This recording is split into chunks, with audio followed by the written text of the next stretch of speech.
Let me get this straight. You blew up a building. 2 CIs and the CEO of 22andU. 2 competing federal agencies with the same mission. I don't understand why those Fed a-holes are so darn mean. To protect the public from the scourge of dangerous misinformation. You know those bum idiots. This is all them. We had a solid case. The word entrapment, not even in their vocabulary. The explosives we provided were fake. Sworn to a duty to always tell the truth. We have no indication at this time that this was a deliberate act. We're all being transferred. To where? The only place currently with openings. Alaska.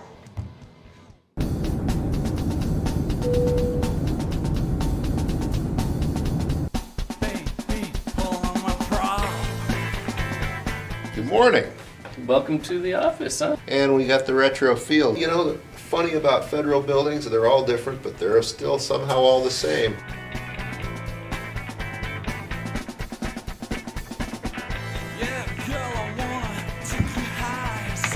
Oh, good morning, Agent Walker. At the coffee station. We actually drew straws before he got here, and I won, so we get to work together. Let's get started. Let's see if we can't stir something up. Let's give it a minute. I like to warm up the truth muscles a little coffee beforehand. Well, what do you want to do first? What do we have for a surveillance van? Oh, wow. I got a Ford Explorer. We don't have a surveillance van. Do you put many cases here? Cases? Yeah, cases. We're the tip of the spear when it comes to protecting American democracy. You really believe this?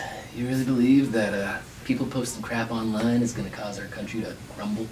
I think the work that we do is important. We don't have a surveillance van. Missing people got one. We've never needed one. We need a surveillance van. We need a big case or a CI who can lead us to a big case. What do you need the van for? Surveillance. CIs, or confidential informants, are the lifeblood of any good law enforcement agency. Public posts on social media are one of the best ways to find CIs. Agents would never use coercion or take things out of context to try and persuade someone to become a confidential informant. The new Taylor Swift single is absolute fire. I'm just seeing a lot of incendiary and violent language here.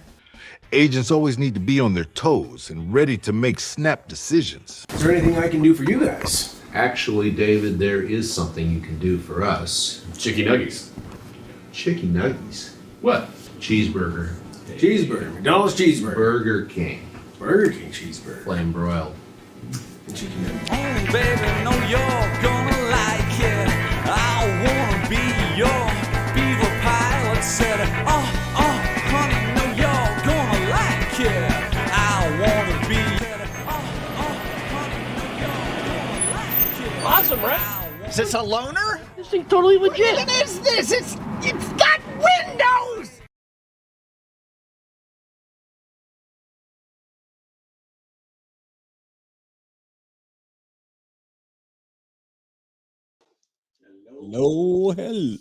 Hello.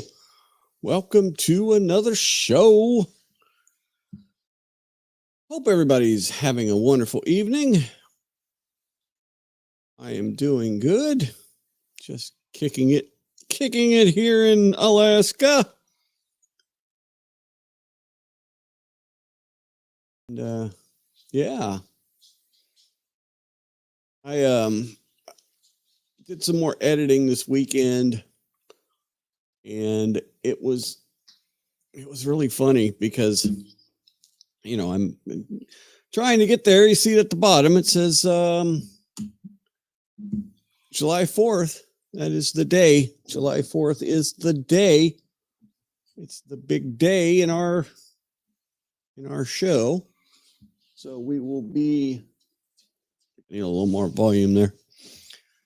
We will be live. We'll have everything done, edited by July 4th. So I was editing over the weekend, and Mr. Davey, who plays Agent Miller, is not a professional actor or anything. Some of the folks we have have a lot of acting experience, and a few of them have a little bit. And I'd say Davey falls in the little bit category, but he really did a great job of putting the time and effort into the character. And then I'm editing through there, and I'm listening to what's going on. And I just freaking crack up. I mean, I just lost it. I just started laughing because he's so funny, and he's not even like super trying to be funny. It's just his delivery on stuff is so on point. It's so hilarious. So I just lost it. I'm just like, I'm listening and watching the scene, and he says it's funny because it's only like 2 or 3 words. Oh yeah, it's only like it's so quick, but he's so deadpan. He's so dry, and I think it was just something along the lines of, well, why would I do that? But the way he delivers the line, the way he just, oh my God, it was so hilarious. And I just lost it. I just started cracking up.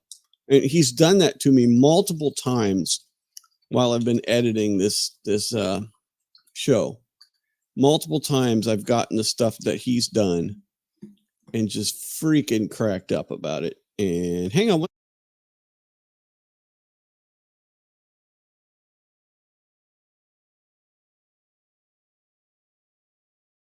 I remembered to mute instead of crushing a bottle in your ears. And so if I can remember to share tonight, then we will be good. Oh yeah, more editing for the 4th. We're going to have a big party. We're going to get the invites out soon, and then we're going to show the party online, and then we'll release the first episode that evening. It's going to be awesome. And that's a Friday, so yay. I'm excited, but I still got a lot of work to do. But we're getting there. It's going fast. You are correct, though.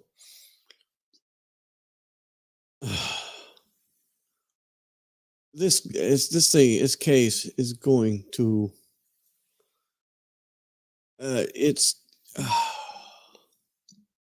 words cannot describe what is going on with this freaking case. Words cannot describe the decisions that each side are making, the decisions, the witnesses in this case are all, I mean, every single one of them seems to have something. And even on the defense side so far, some of these witnesses have got just, I don't know. And I know they have a strategy, and I think, and I'm going to kind of get into it. And I kind of know why they called, because a couple of people today were like, the Boston cop, Kelly Dever, I think it's Dever. She comes left, like, especially lawyer, it's one of the lawyers covering this case. And he was very critical of her as a defense witness. But I see her testimony in the grand scheme of the defense case. And if the defense case is that he didn't get hit by a car, he got bit by a dog, he had some kind of altercation with the folks in the house, then try to cover my big bright light there. Then her weird testimony today just kind of lends to it. So, all right. There are a few specific moments. I like Andrea as the one I normally listen to. I normally listen to Andrea Burkhart. She keeps the trial going at the same time. And then I have I'm at work. I've got Andrea going on in my ear. And then if I'm in my office and nobody's bugging me, I've got Emily going on too at the same time. So I'm behind, I'm ahead, I'm listening because I'm a nutcase because I have to have something. And I'm working, like I said, at the same time. And so, some of the stuff I miss, so then I go back and I watch later. Plus, this thing comes on at 5:30 in the morning for me. So, I get up, I turn it on immediately, then I have to go back and listen to the first couple hours. So, but Andrea goes very, very long, and so she doesn't always have transcripts. Doesn't have a transcript by the time it comes around to our video. So we got to improvise. So today I think we're going to improvise. Let's improvise with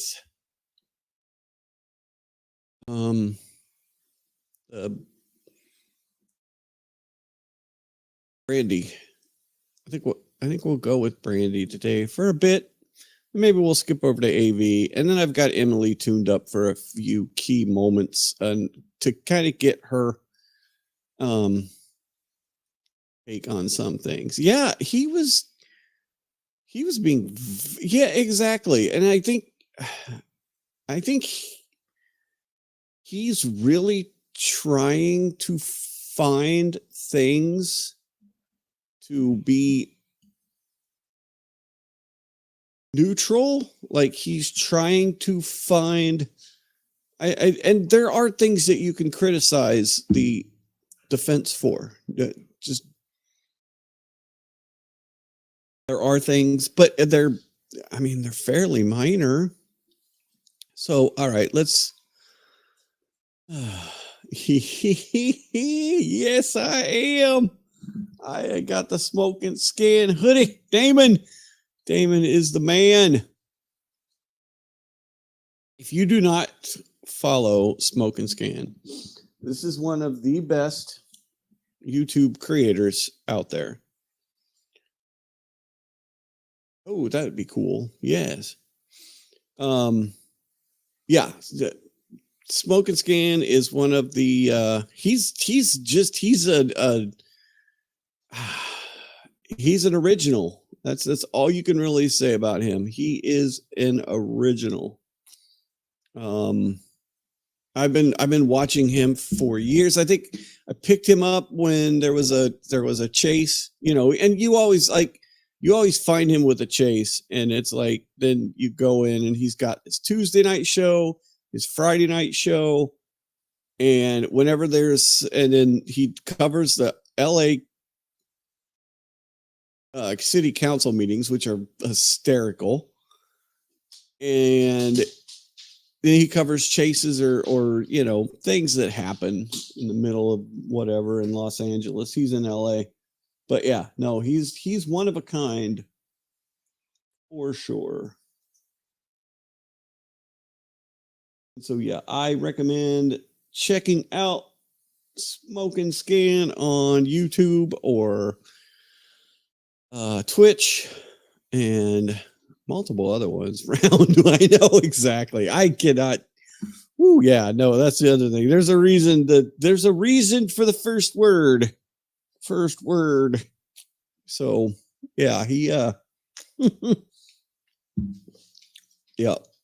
So yeah, I figured I'd rock the Smoke and Scan hoodie tonight because I got a few hoodies. I got a Legal Vices piece hoodie. I've got a Geeks and Gamers hoodie. So I got a few, and then I got a couple hoodies from like some of the the auditors, which some of the First Amendment auditors, I appreciate what they're doing. I don't always agree with a lot, with some of their tactics. Some of them can be very aggressive. And I think there is a place to be in watch, but not be involved. But, to each their own. And I'm going to support them because I support very much the First Amendment of the Constitution. That's my big thing. So, all right. We had an interesting day again. Let's get this fired up here. Screen. Okay, first up is Jonathan. I don't even know how to say it. Diamandis. Let's let him introduce himself here. Let's get him on the stand. I want to hear how he pronounces his name. Morning. May I proceed, Your Honor? Yes. Good morning, sir. Would you please state your name and spell your last name? There we go. Jonathan Diamandis, Diamandis. Sir, do you know former trooper Michael We'll Proctor? speed this up a little bit. How do you know Go him? 1.5. We've been friends since middle Eddie talks pretty slow. school. But, I get it because the court recorder or reporters gotta make sure all this is right. So I appreciate that they talk slow. And in what And I appreciate that YouTube has a function where you can speed stuff up. town? Canton, Massachusetts. Did you graduate high school with Michael Proctor? I did. When was that? 2000. How close did you remain in contact with Michael Proctor after high school? Very close. No, How often have you yes, texted I know. over the years? Frequently. All right. The July 24th is I'm making a show and I've got the first few episodes that will be ready on July 4th. So that's kind of like a premonition to July 4th release of Mistakes Were Made, the first few episodes. So I know we're not to Independence Day yet. And when you text him, is that direct one-to-one or part of a group chat or both? Both. And I want to direct your attention to one particular group chat that had 9 people on it. Do you know the one I'm referring to? I do. And what one is that? Do you know the one I'm referring to? Yeah, no kidding. He does it. He knows the one you're referring to. It's one that's been in existence for many years. We've been texting on that text chain. Oh, for yeah. plus years, I would suggest. Okay. And over those Yeah, I 10 know. years, It's the got a members lot of that of group editing chat, to I'm do. not asking you for names, but if you could tell me, where are these people from? How do you know them? We all grew up together and went to school together at some point. All from Canton? All from Canton. And with regard to the 9 people on that group chat, you're one of them? Correct. And whether So I think they're just, Yanetti's not even trying to get the text time in. period within a much longer text chain, is that fair to say? That's correct. And with regard to how you're able to recognize it, I'd like to That's the thing is he just wants see the a series text. of phone numbers. I do. And do you recognize your phone number on that text chain? Yes. Yes. And having reviewed Just that wants the chain text on Sunday, identified. That's all he you wants. had actually sent one text of the whole body of text that's included in what has been marked N for identification. Yes. In order to send that text message as of late January, early February of 2022, did your phone have a passcode on it? Yes. Have you had that for several years? Yes. In order to send a text chain, do you have to enter the passcode to your phone first to unlock it? Correct. And so it would have been you who sent that message? Yes. And having reviewed the content of that text chain, we were able to identify which entries were typed and sent, right? Mm-hmm. Yes. We have 8 phone numbers total, right? Yes. So this is all just identification. And then they're going to make sure that they identify Michael Proctor. Michael Proctor. Correct. And having known Michael Proctor for as long as you have, does he have any nicknames? He does. And what are his names? Chip and Bear. Chip, C-H-I-P? Yes. And Bear, B-E-A-R? Correct. And having reviewed that text chain is... So yeah, this Good morning, is... sir. Good morning. Have we met before? Thank you. So that was like 5 minutes. 5 minutes of questioning. So why? And I still wondering if yeah, no, I did. Yep, I got it. I got it. I pulled it up. And well, I'm gonna get to that in a few. I got it ready. I did see your other comment.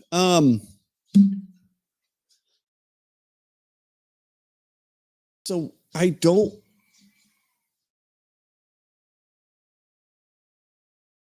think Brennan did this, and so he wants to read the texts, at least the bad ones, into existence, right? And I think he did it because this is a sympathetic witness who doesn't want to be on the stand. Texts are shitty, as we all know. I mean, they're horrible texts. So he wants to take the sting, or he wants to take the bite from those texts off of them. So he wants to get into, he knows the texts are going to come in. So he wants them to come in as softly as possible. And so he's going to have this guy read them. So here's Mr. Brennan coming up. Have we met before? On Friday, I saw you. We didn't meet. You had been friends with Mr. Proctor for about 30 years? Yes, Are you still friends with him? I am. Are you still close with him? I am. You were on a text chain with Mr. Proctor over the years? Correct. Did that include other friends of yours and Mr. Proctor's? Oh, so we'll get to that too, because when he's, that was horrible. The extent of that text chain, did it go back many, many years? Yes.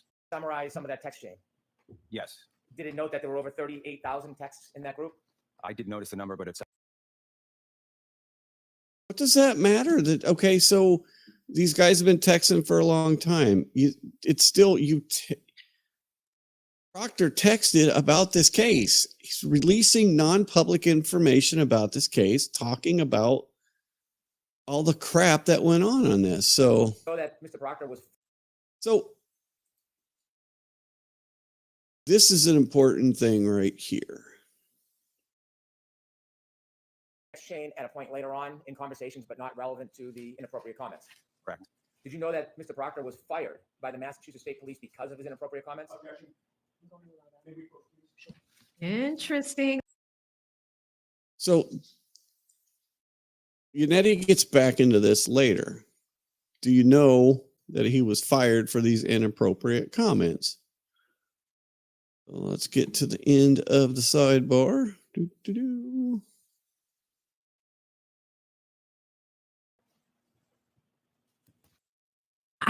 I really don't. Because, does that help your side of the case? Like he lost to me in the middle and text messages on. Did you say those things yourself? Did you answer? Okay, so they're taking it off of. Sir, do you know if Mr. Proctor was fired from the Massachusetts State Police? I do. Did he tell you why?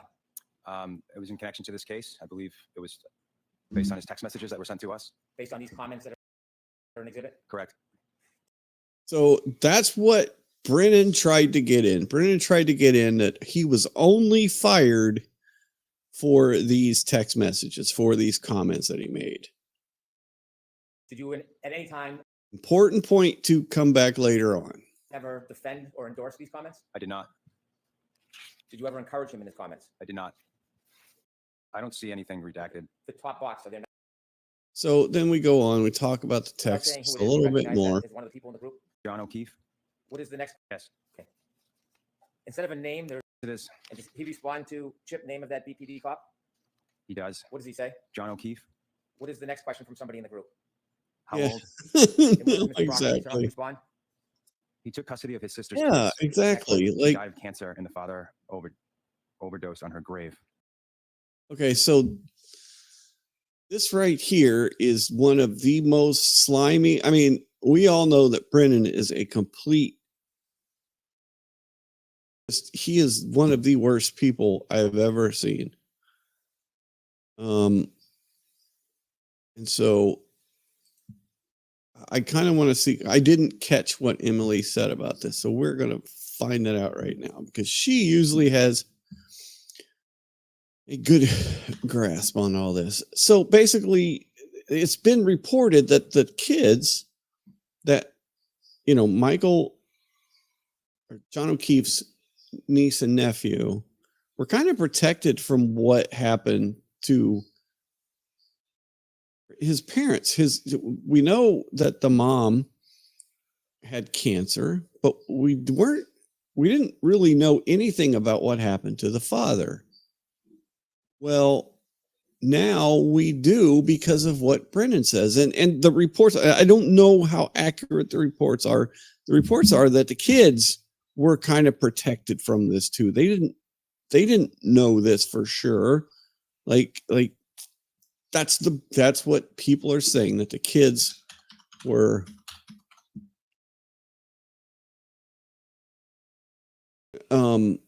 protected from this. And so Brennan decides to just read the text message out in open court. What is the next question from somebody in the group? How old? And what does Mr. Proctor respond? He took custody of his sister's kids. The next one? She died of cancer and the father overdosed on her grave. What? And then one of the group sends a message. What do they say? Wait, what? And what's Mr. Proctor's response? Mid-40s. Does somebody in the group then post? Do not. You can turn in the group, ask another. The book anymore. What's that? Don't have the book anymore. Don't have the book. He went to Braintree High School, studied criminal. Okay, so yeah, no, exactly. And so, I mean, it was even reported that there might have been, agreements with the Commonwealth that this stuff wouldn't come out, and he just turn the page, please. Brennan's allowed to read in what he wants. He doesn't have to choose the whole thing. Brennan's allowed to the pick. The first line from Bird. So that's just, I mean,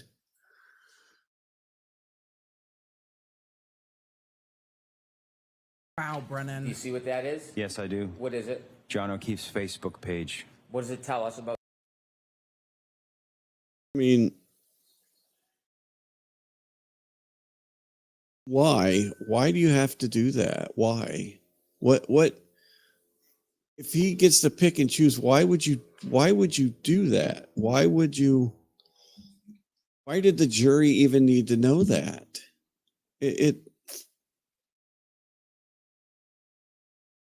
Oh, man. All right. So I did say I was going to do Brandy and then I picked AV. Oh, well, we're going to keep going here. Page ending bottom right, 29. Yes. Somebody in the group ask another question. And then I'd like you to go down to Mr. Proctor's next comment. But all the powers that be want answer ASAP. What does one of the group? Then we get in these other texts about the guy being a Boston cop too. You know what you're talking about when he said he couldn't open it? I'm guessing the Facebook link. I'd like you to turn forward to bottom right, 3-1. Do you see what that is? Yes, I do. What is it? John O'Keefe's Facebook. 6:39 p.m. Did I read that accurately? Yes. And what does the person say? I'm sure the owner of the house will receive some shit. And could you read Mr. Proctor's two responses? Nope. Homeowner is a Boston cop too. You could turn to the next page and. So if Proctor if this guy's reading them, like I said, Brennan is getting these texts in because he knows eventually that these texts are going to come in. But again, this guy is a fairly sympathetic witness. But still, Brennan, I mean, he comes off as a dick while he's reading these things. Yeah, I know. I know exactly what you mean. That was a dick move, man. That was just a dick move. Somebody in the group asks another question. What do they ask? I thought he was drunk. Did he get beat up? And Mr. Proctor's response? Nope. Turn to the next page, ending in 34. This is at around 10:58, 06 p.m., running through 10:50. Yeah, so this is, keep in mind too, this is January 29th. This is like 11 o'clock at night. They've gone through this whole day and he's decided that it is a traffic accident after talking to Jen McCabe mostly. And Mr. Proctor's two responses? And that's what I initially thought after talking to Canton paramedic. Then I saw the guy. One of the group asked. What does that mean? Then I saw the guy. You saw what? What did you see? You saw the cuts on his arm. You saw the gash to the back of his head. What else did you see? You talked to the paramedics. Yeah. So the owner of the house was a woman cop that beat him? And Mr. Proctor's two responses? That's what I initially thought after talking to Canton paramedic. Then I saw the guy. One of the group asks further down, what does it? Sir, if you could either speak much louder or bring the microphone. So one of the group asks, what does, quote, she waffle him, quote, end quote, mean? And then asks, what's the story? Does Mr. Proctor return? He does. What does he say? She hit him with her car. 11 o'clock. 11 o'clock at night. He's already decided that she's hit him with her car. So now they need to say that they need to figure out how the evidence is going to reflect that she hit him with the car. Say? What's the name of the Canton cop living in Canton? The other one involved. What does Mr. Proctor say? Biffed him. Turn to the next page, ending in 3-6. These run from 11, somebody in the group. The BPD have any jurisdiction here because it was their own? And then if you could look where They're just reading at through January these. We 29th, know what these 2022, say. 11:02 p.m. and 15 seconds. There's a comment from one person in the group, number ending in 5051. Could you read that? But I assume you guys are out to make it cut and dry since it involves cops. Next comment.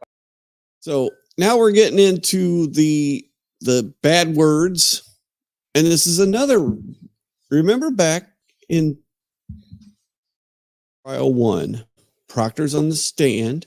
They get the text to read in. Proctor spells the C word.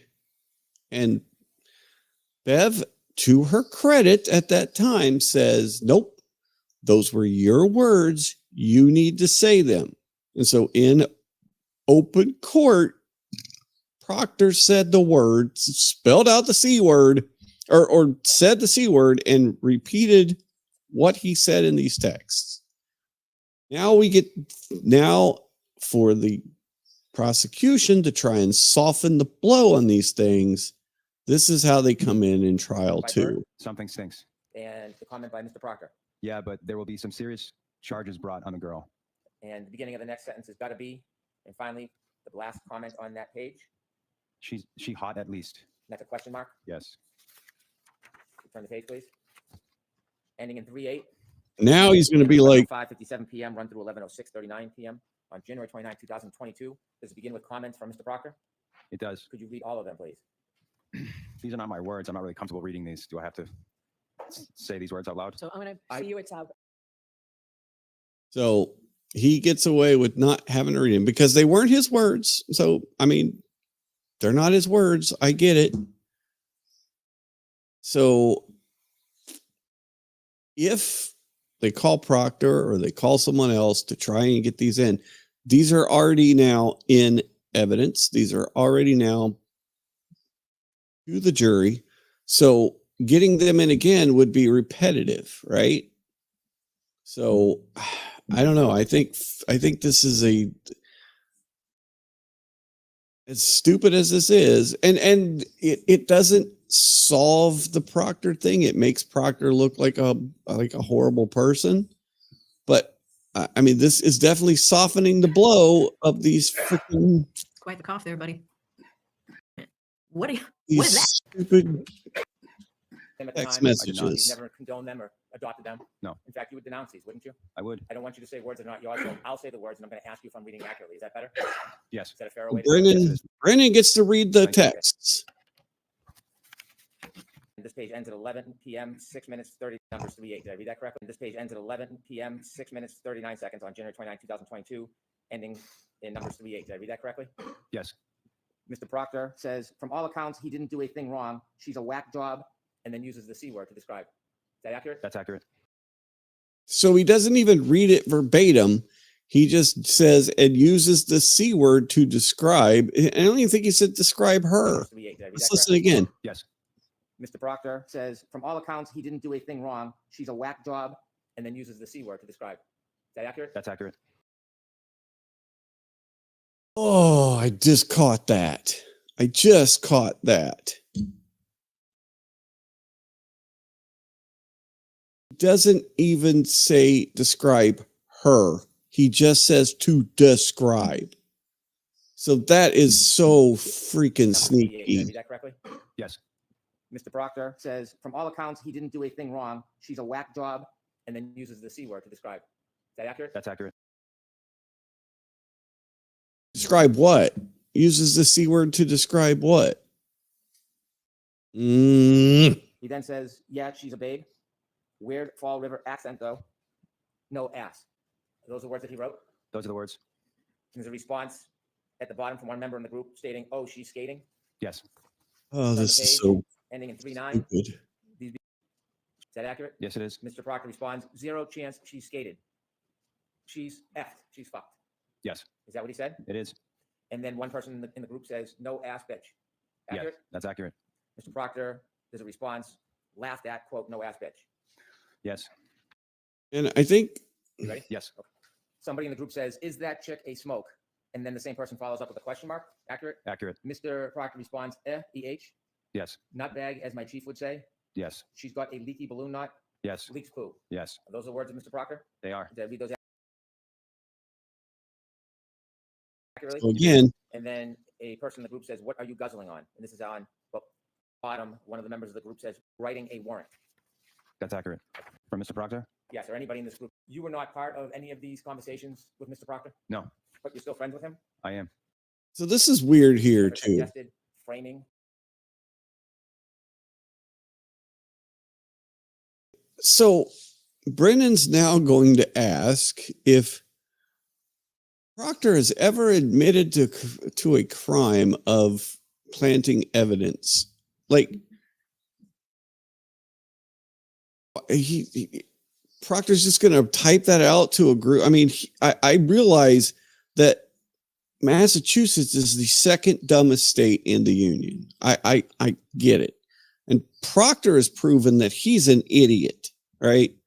But he's not that far idiot that he would just, oh yeah, I totally framed this chick. I totally, planted this taillight evidence and we broke out. He's not going to do that. So what? Oh God. In your conversations with Mr. Proctor, has he ever suggested that he planted evidence in this case or any other case? No, In your conversations with Mr. Proctor, has he ever suggested framing a defendant, including this defendant? absolutely not. In all your conversations with Mr. Proctor, has he ever suggested tampering with evidence in this case or in any other case? No, absolutely not. Oh yeah. Has he ever? He was. Thank you. I have no further questions. Okay. I think now I understand what just happened. So the reason why Yannetti did that very quickly is because he did not want to have to at least trigger the reading of those text messages because they are very disrespectful to their client. So Hank did it instead. And he only censored one of those words, the C words. But we got full F-bombs from Hank, which is pretty interesting. Yeah.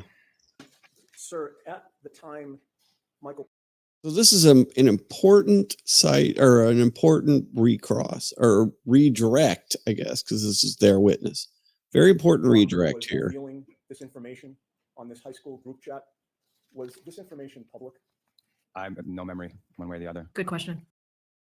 So even though he's not going to be able to answer these questions, these are still good questions for the jury to hear. So even though he says, I don't know, I have no memory, I don't know, we know the answer. The answer is obvious. So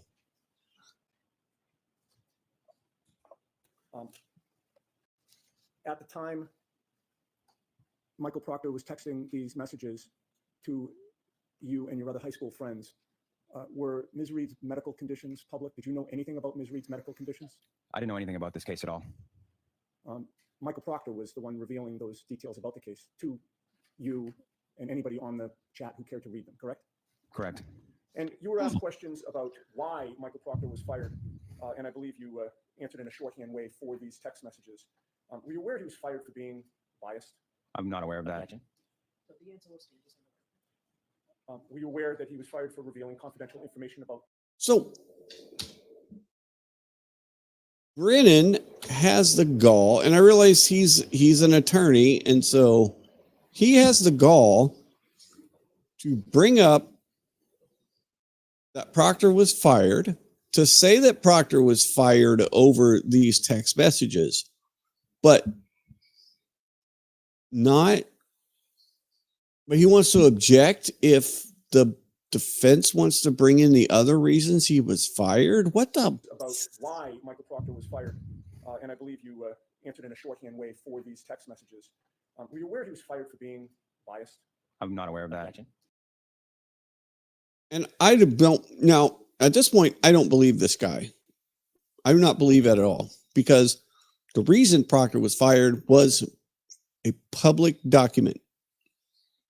So this guy is protecting his buddy, which, that's what these guys do, I guess.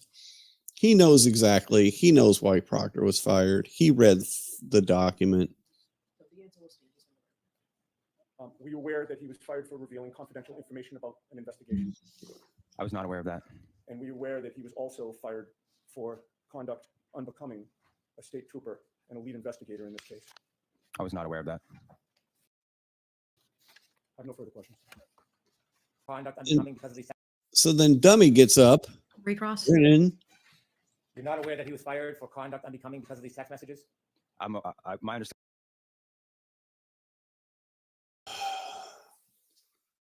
was it was due to the text messages. I don't know the other details of the situation. Do you know he was not fired for any accusations of planting or tampering with evidence? Who cares? I do not know that. Do you know that he was not fired for doing anything to compromise the integrity of the evidence in this investigation? I do not know that. That's a weasel words right there. That's weasel words. That is what he is. Brennan is a weasel. He's going to weasel around whatever he can. He frames that a very specific way. He was not fired for doing anything to compromise the integrity of the evidence in this investigation. He was fired for his biased actions in this investigation, but he wasn't fired for compromising the integrity of the evidence. What does that even mean? All right. So, sir, I'm going to let you step down, and then, folks, I have an instruction for you that I should have read at the time that text messages came in. You can leave them. Right, so they get an instruction. And I think so. You know this, and you'll hear it at the end of the case as well. Before you consider any electronic communication in your deliberations, you must first find that it is more likely true than not that the person who authored or created or transmitted the communication was, in fact, the person alleged. And here we've heard it be Michael Proctor and high school friends. The testimony was. I think that they will be able to surmise that it was Michael Proctor that did these texts. I don't think that's going to be in dispute. If you do not find it is more likely true than not that the person alleged to have created or sent these messages, then you may not consider the electronic communication in deciding this case. And also here, this text message chain was not being admitted for the truth of what's in the chain, but solely for the limited purpose of weighing the text as Hopefully they go not. to Michael Proctor's state of mind, and more specifically, whether or not that state of mind reflects any bias or omissions in the police investigations. So, all right, is there another witness? All right. Is there another witness? Oh, yeah, there's another witness. Let's go ahead. I said we were going to watch Brandy, so let's switch over to Brandy. All right, let's watch some Brandy here now. Okay, so now we have this witness here. This is like the, I don't know.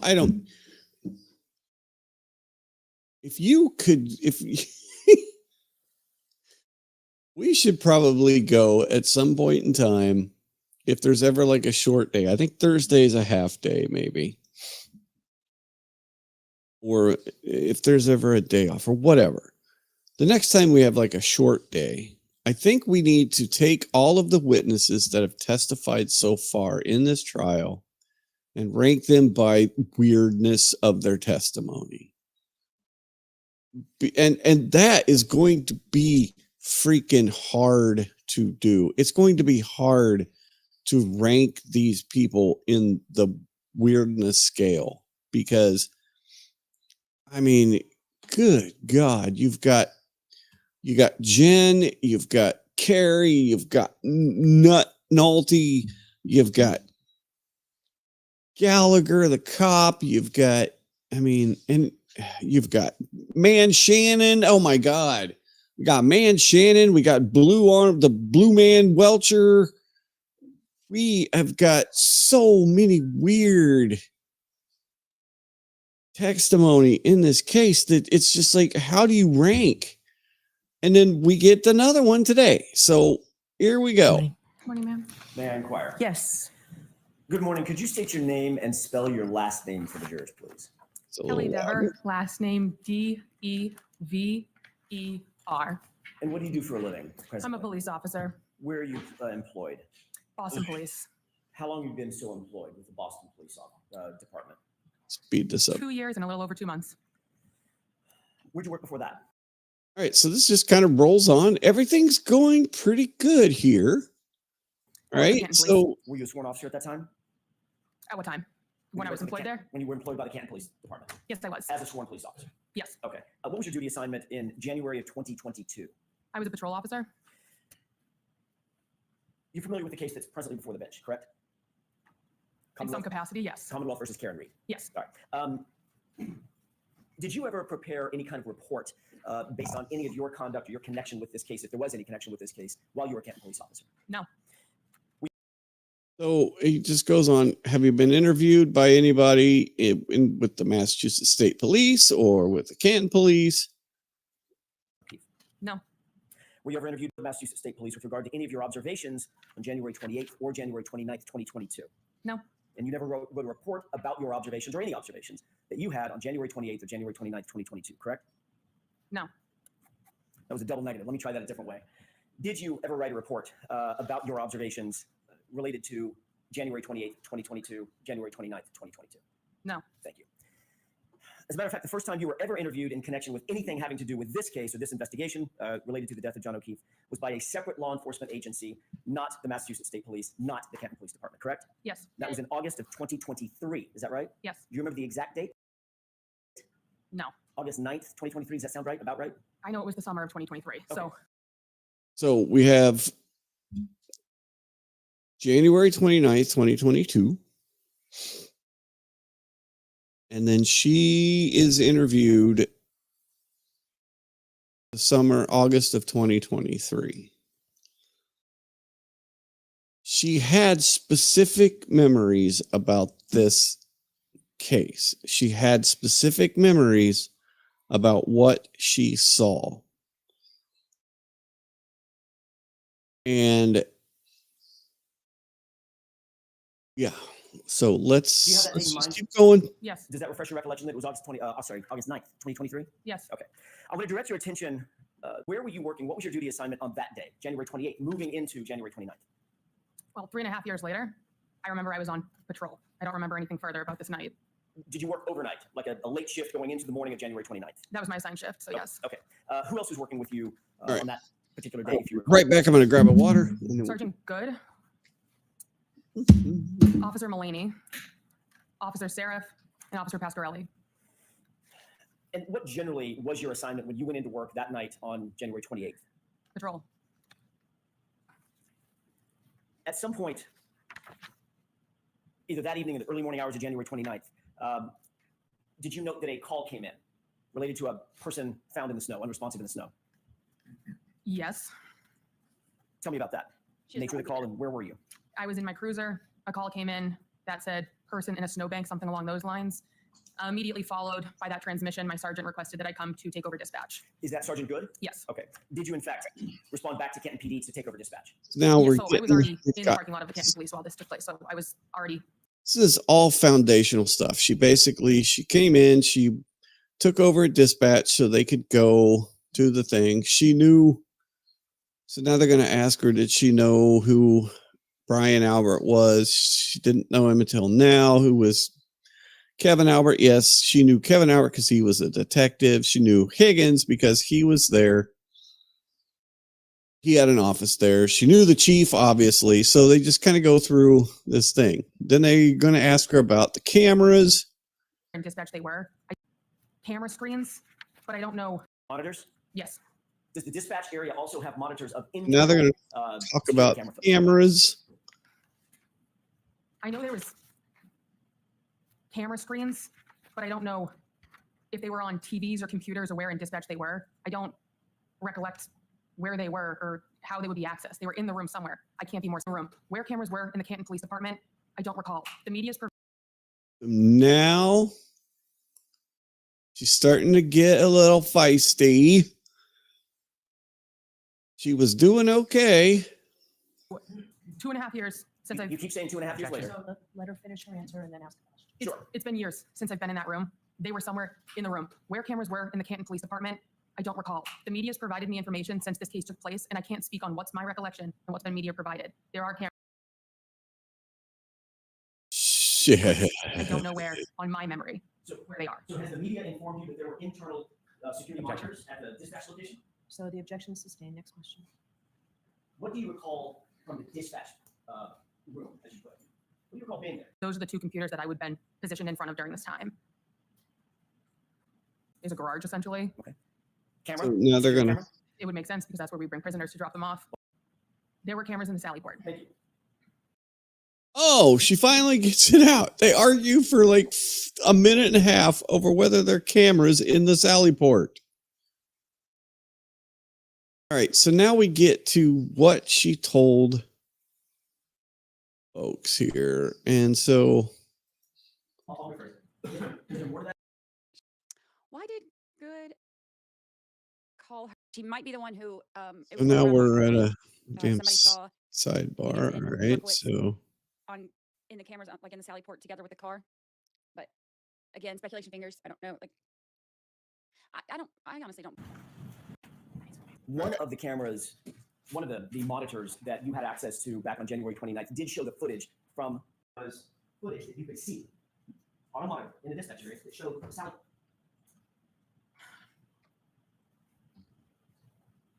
I'm going to go with yes. Okay. Stood out in your mind that occurred, Here we go. pardon me, in the Sally port while you were on that ship. So we discussed this so- previously. I can't make that. here we go. Here is the. That Here's where we get so started. I know I did not. No. So the answer is no. Correct. Do you remember being interviewed on August 9th, 2023? I do. That was by a separate law enforcement agency, correct? Yes. Two separate law enforcement agents, is that right? Yes. And you were advised during the course of that interview on August 29th of something, correct? Can you I'm rephrase sorry, that? August 9th. So what was I advised of? Can you rephrase that? Sure. Were you advised that lying to those officers would be a crime? So it was a willing conversation. I've spoken with their legal team. Because of the fact I was providing factual information that showed a statement of mine was a false memory, it was not a lie. Therefore, I made it in good faith, and I retracted given information that it could not be accurate. Ms. Dever, did you understand my question? Yes, I did. You threatened to charge me with perjury during our phone call prior to the first trial if I didn't lie on the stand right now. I'm telling you, I did not see anything. Factually, I've been provided evidence by a timeline that it is not correct. Ms. Dever, my question was this. Were you advised that it was a crime to lie to those law enforcement agents? Yes or no? No. They never told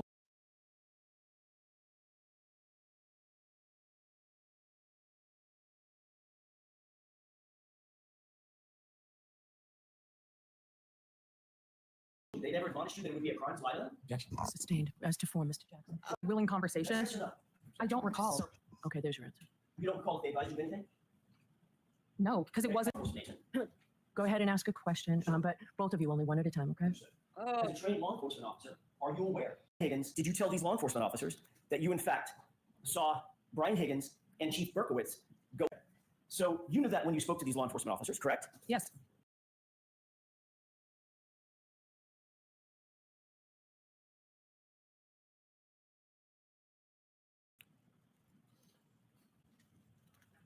Did you tell these law enforcement officers that you, in fact, saw Brian Higgins and Chief Berkowitz go into the Sally port with the Objection. SUV? May I finish my question? You can finish this question. Go ahead. Did you tell those law enforcement agents on August 9th, 2023, that you saw Brian Higgins and Chief Berkowitz go into the Sally port together and alone with the SUV for a wildly long time? That was my recollection at the time. So you did say that? At the time, that is what I recollected. Okay.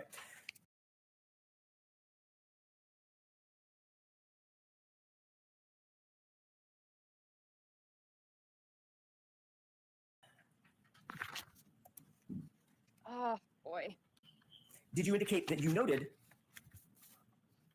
you and I spoke along with Mr. Unetti and Ms. Little on a conference call last year sometime. You remember that? Between the time that you were interviewed on August 9th, 2023, and when we spoke sometime in maybe it was April or so of last year, does that sound about right? Yes. Did you have any conversation with any other party about your potential involvement in this case? No. In this case? No. Did you have a conversation with anybody in the commissioner's office at Boston Police Department? Not about anything malicious.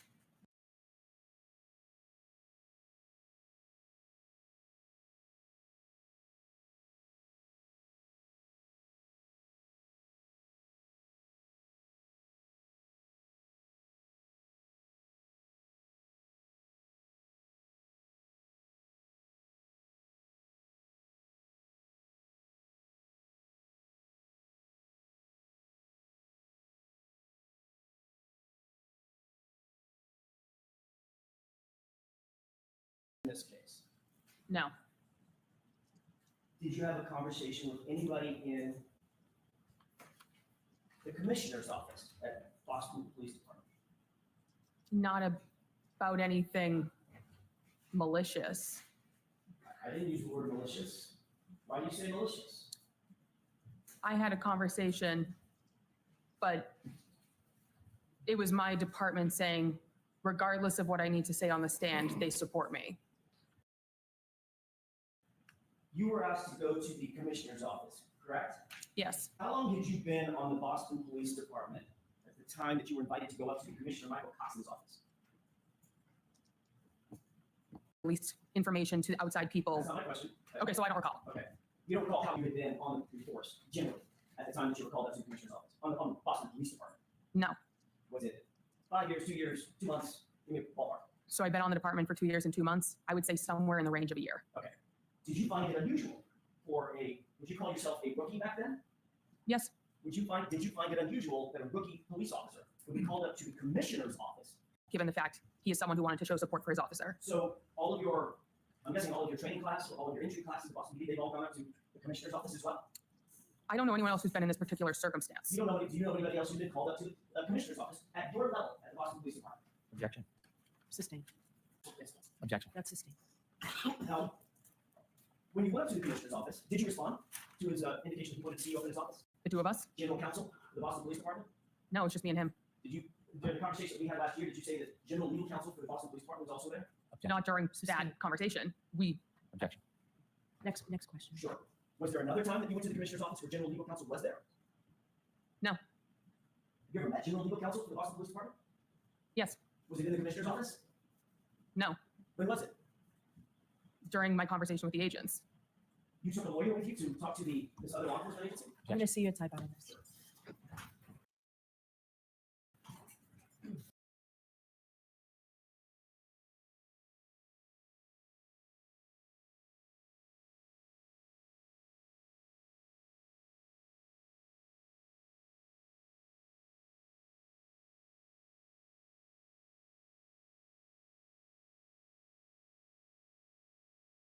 For it. Have you ever seen a defense attorney charge?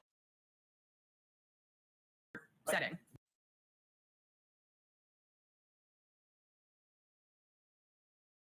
If a crime is committed, there can be a report of it. Who So charges people with crimes? in the end, it's going to go through the court system. So the district attorney, the ADAs, that's who pursues it in a court Right. setting. Have you ever seen a defense attorney charge anybody with a crime? So you can seek out reporting someone for it. Have you ever seen a defense attorney charge someone with a crime, ma'am?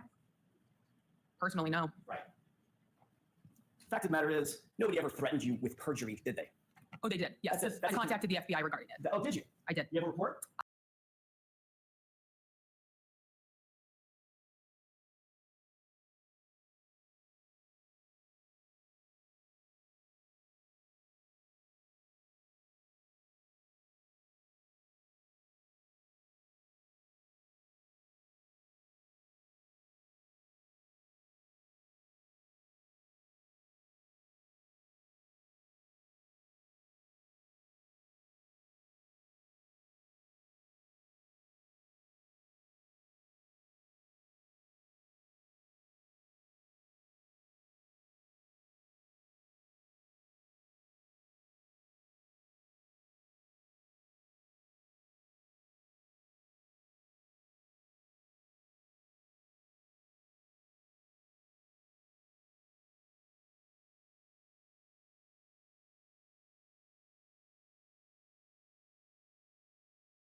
For it. Have you ever seen a defense attorney charge someone with a crime, ma'am? Personally, no. Right. Fact of the matter is, nobody ever threatened you with perjury, did they? Oh, they did. Yes. That's I contacted the FBI regarding it. Oh, did you? I did. You have a report? I have an email conversation where I sent the 2 questions I had. She responded, I will pass these along. I was contacted by their legal team. They reassured me perjury was not applicable because I made a statement in good faith upon fear that I Damn it. could no longer say it because I knew that it was Thank not you. a clear reflection of the events that took place. Thank you. Yes. My question is, So let me go back to what I said because nobody heard me. Gosh darn it. During the first trial, Colin was on the stand and Colin said the feds. He was talking about being interviewed. There was some questions about him being interviewed by this other agency, and he said the feds. Nobody has actually said FBI until now. Have you ever seen a defense Now attorney we charged have with a crime? the FBI is Personally, no. out there. Fact of the matter is, nobody ever threatened you with perjury, did they? Oh, they did. Yes. That's it. I That's it. contacted the FBI regarding it. Oh, did you? I did. You have a report? I have an email conversation where I sent the 2 questions I had. She responded, I will pass these along. That's a mouthful. Yes. My question is, do you have a report from the FBI saying that you reported this? Now AJ gets to say FBI. He gets to say it back to her. So it's coming in. This is slipping in slowly. This is going to count later on when ARCA comes up.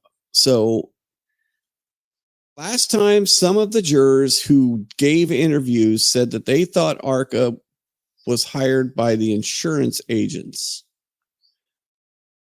the insurance agency of Karen Reed. That was their impression that they were.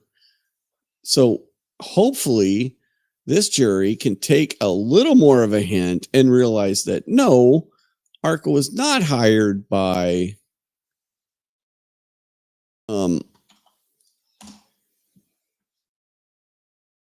lost my train of thought. That was not hired by an insurance agency, but that they were actually hired by sorry, I'm banning somebody from there. Okay, there we go. Banned.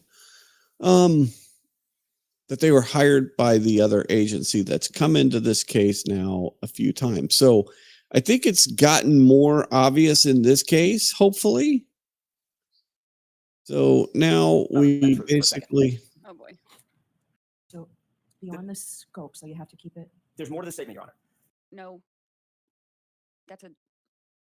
I don't know. But yes. About that truth for a second. Oh boy. What you told those law enforcement agents on August 9th, 2023 was, quote, you recalled seeing Higgins at the station later that day on Saturday. Never thought it was also weird that Higgins and Chief Kinney. Yeah, crazy. Just crazy. This person's crazy. Berkowitz were All by right, themselves it's in the sally port of the police department by themselves while Karen Reed's car was parked inside. Higgins was a witness and present at the gathering where O'Keefe was found dead outside, and then he was in the presence of important evidence. You were sitting at dispatch by yourself and saw. so, and now she's saying that no, that was a completely made up. I totally made that memory up. Oh my God. You just can't get any crazier than this. Thing then. Yes. Objection. Sustained. My question is, just answer my question, Officer Deborah. Did we read to you? Were you read the exact same thing that I just read to you on that phone? Oh yeah. No, I exactly. can't remember my name. I don't remember. I can remember your name, Miss Deborah. Okay, so the answer is I don't remember. No comments. More than that, Judge. I think we all. All right, so no comments, just questions, please. Like you can't remember my name. I mean, she gets so. You put words in your mouth. I'm asking you if you remember saying you're going to tear me a new asshole. Didn't you? I don't recall that, so that's putting words in my mouth. I'm not asking you to put words in your mouth. I'm asking you if you remember saying that during that phone call. Oh, I know you're going to tear me a new asshole. I don't recall. Okay. But you do remember saying something to the effect of, I know you're going to tear me a new one, right? Yes. Okay. Any people that you're aware of that are connected to this case, are you personal friends, girlfriends, boyfriends, personal friends with anyone that's connected with this case?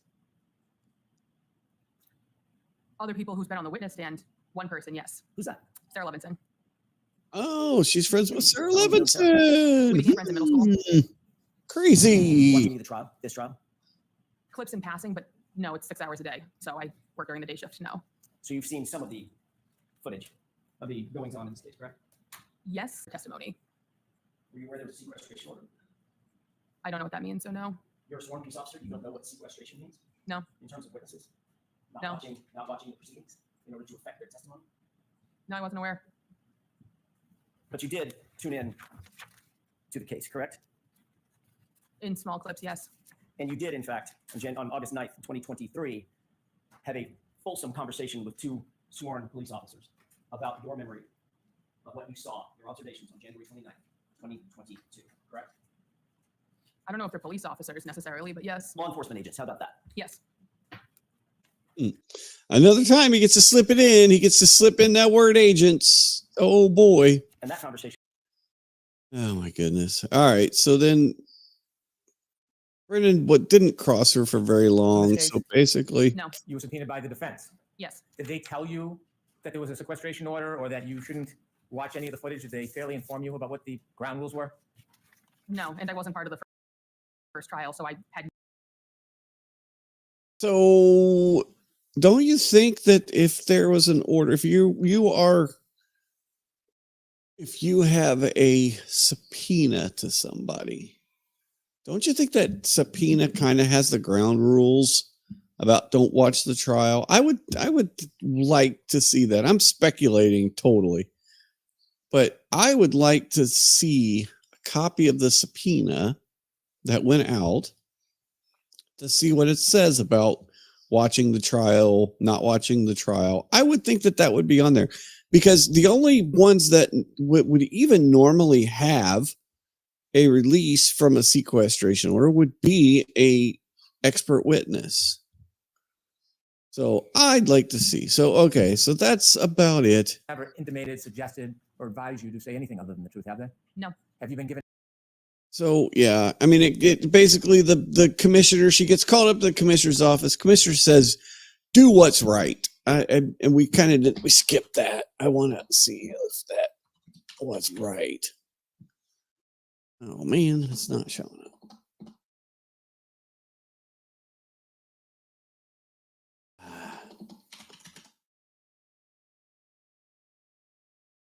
And there's 130 time. Do what?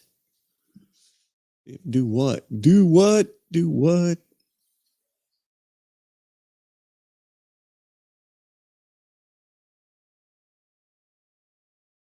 We had in here, we're at 149.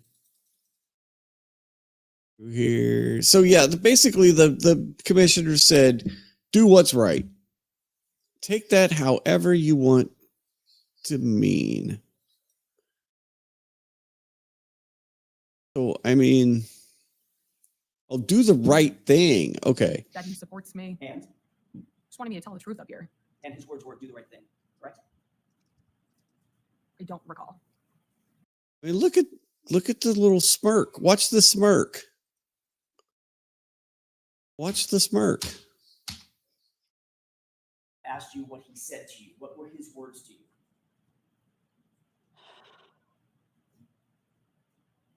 That he supports me. And Just wanted me to tell the truth up here. his words were do the right thing, correct? I don't recall. Just a little smirk. I mean, it's do the right thing. The commissioner is going to tell you, do the right thing. So he does ask her about the blue wall too. So let's just see that. He gets rejected, or he gets objected Have you ever to. heard of something called the blue wall of silence? Objection. Sustained. Do you think it's important for police officers to protect one another in the field and out? Objection. Sustained. Of course, objection sustained. It's always sustained. All right. So she's crazy. Now we have one of the actual, this is probably the best. I think this is the best witness we've had so far. I think she is awesome. I think that as far as anybody in this trial so far, she has been the most clear. Now, the Miami neurosurgeon was a pretty good witness. He was to the point. He had some facts. He got in, he got out. She was on the stand for most of the day. This is before lunch. She was on all afternoon. So this morning was basically. Please state your full name and spell your last name and introduce yourself to the jury. Why we're on Yes. normal. Marie Russell, Russell. Dr. Marie Russell.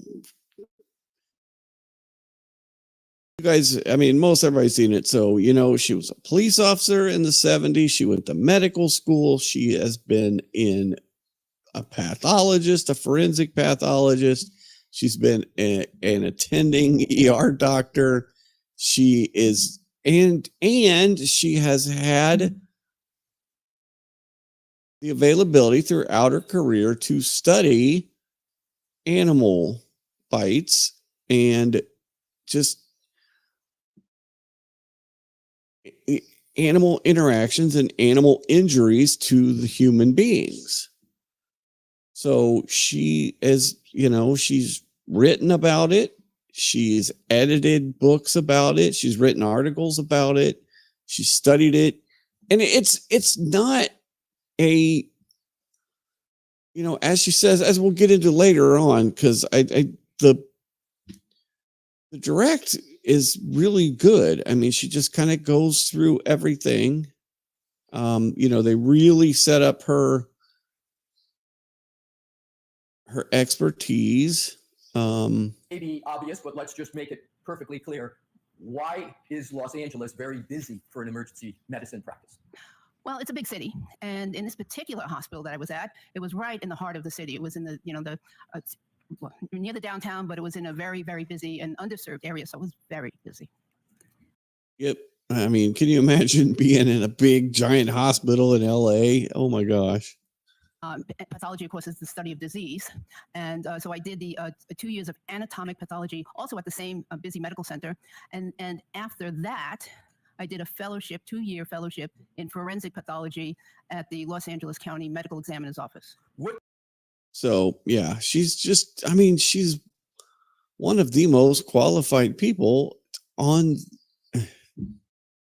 out there. I mean, she has as much experience as the neurologist, I would think. I think they're on, obviously different, areas that they study. She's a more a general practitioner, emergency room attending physician, where, he's a specialist as far as brain surgery. I can take my finger and shove it through your brain. It's like, what?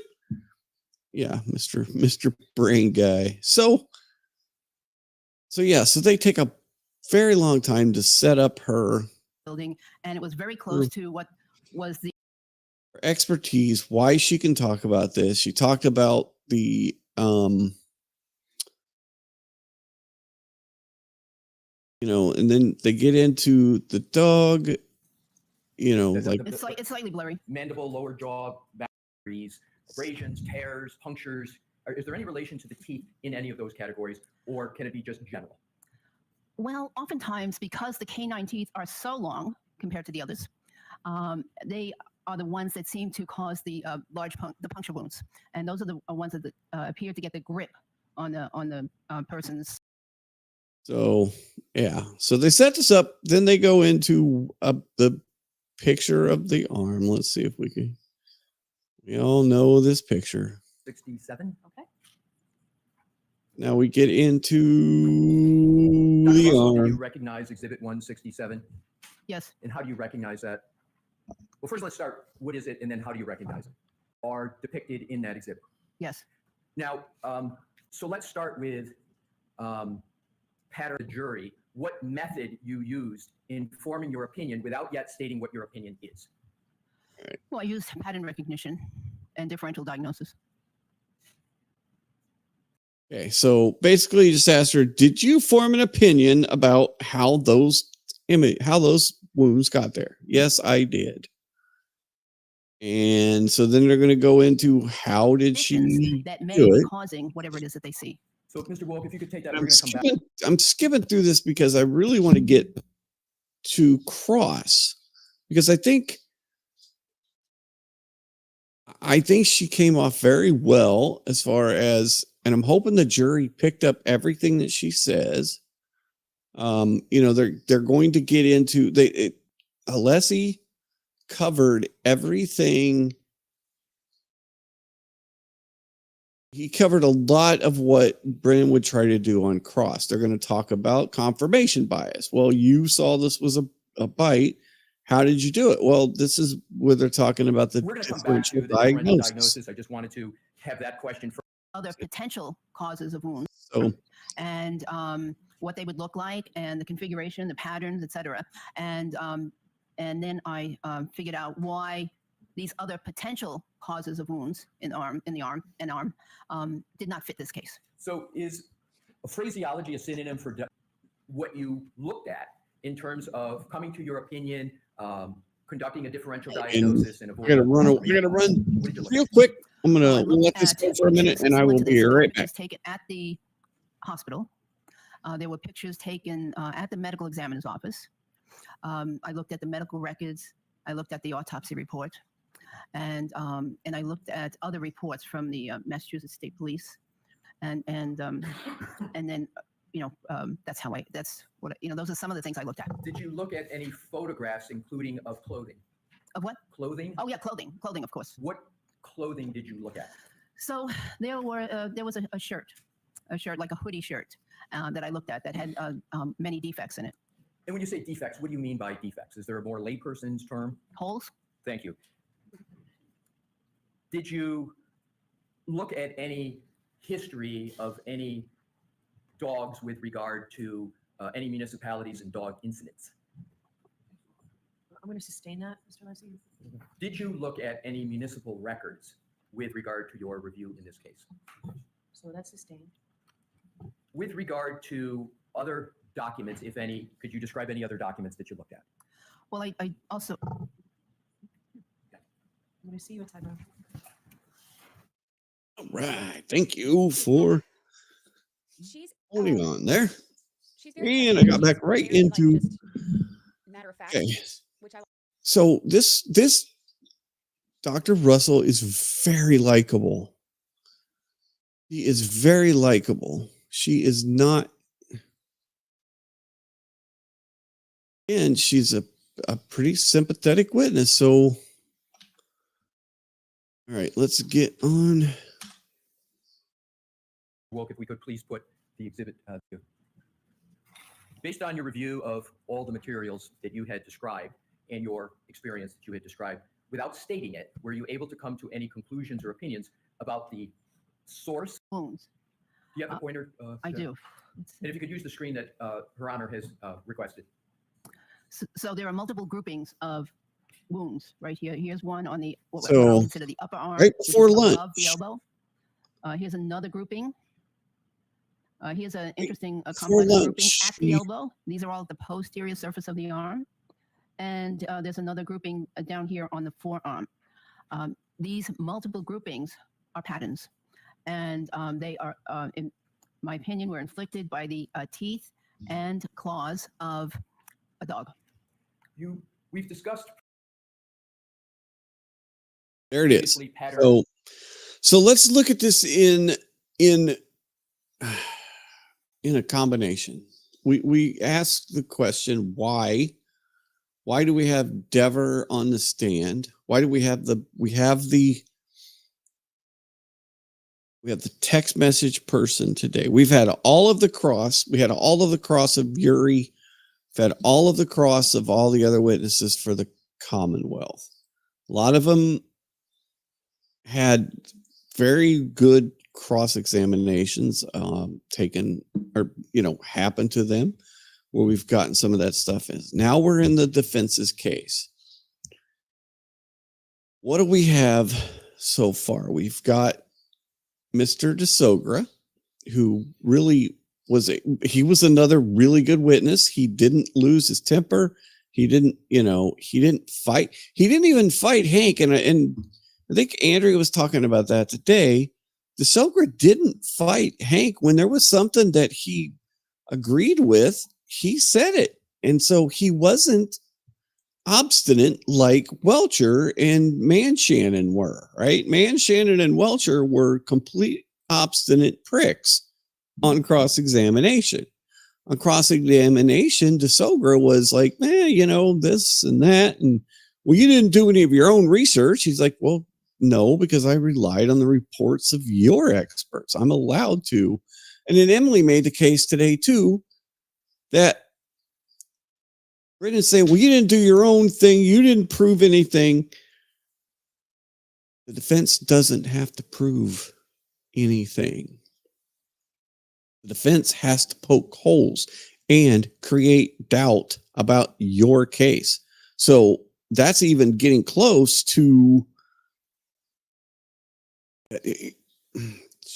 somebody used it was either Andrea or Emily that said that's getting really close to like almost saying that it's up to the defense, to the defendant to prove she didn't do it, which is not the case at all. It's, innocent until proven guilty. And so it is the prosecution that has to prove their case. So here she is. So you got the SOGRA. Then today we've got the text messages from Proctor. So we're still have the boogeyman Proctor. Then we have the weird witness from Boston PD who said something about them being in the Sally Port, but then later changed her testimony, right? So we've got all the weirdness with Buchanan. We got all the weirdness with Shannon. We got all the weirdness with Blue Man Group Welcher. Then we come into here today. We've got the weird text messages. We've got the lady who changed the cop who changed her story. And even though the blue wall question was sustained on objection, the question got out there. That's not a question for the witness. That's a question for the jury. Now we have a very respectable physician who is testifying about the wounds on the arms that supposedly were created by taillight pieces, saying absolutely not. This was caused by a dog. So this is very much meant to what they need to do is cast doubt. No matter if they don't even, I think at this point, don't even need to specifically bring out a third party culprit. They're having a third party culprit defense without specifically mentioning a third party culprit.